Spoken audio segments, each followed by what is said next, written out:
mijn naam is Jessel J. Gagate en ik ben de mooiste vrouw in dit project. Grapje, ik ben 23 jaar en kom uit de Filipijnen. Ik ben geboren op 9 september 2002 en ik heb geen broers of zussen. In mijn vrije tijd wandel ik graag, kijk ik Koreaanse serie, speel ik volleybal of tafeltennis en zorg ik met liefde voor mijn medeliefjes.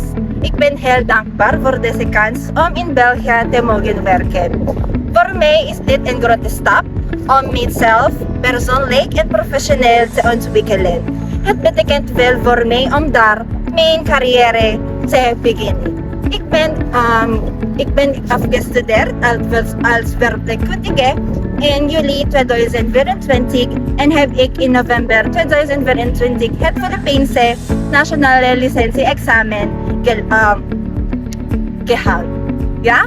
En dus heb ik nog geen werkervaring, maar tijdens mijn studie heb ik echter stages gelopen in verschillende ziekenhuisafdelingen hier in Nueva Vizcaya en in Manila.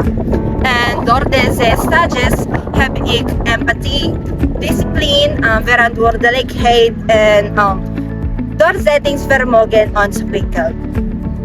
Omdat dit mijn eerste werk is, voelt ik soms spannend en intimiderend, maar ik geloof dat ik met mijn doorzettingsvermogen en jullie begeleiding kunnen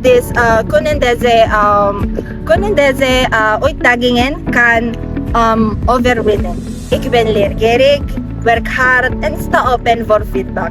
Ik kijk naar uit om jullie te ontmoeten, van jullie te leren en met jullie te samenwerken. Dankjewel en een fijne dag. Dag!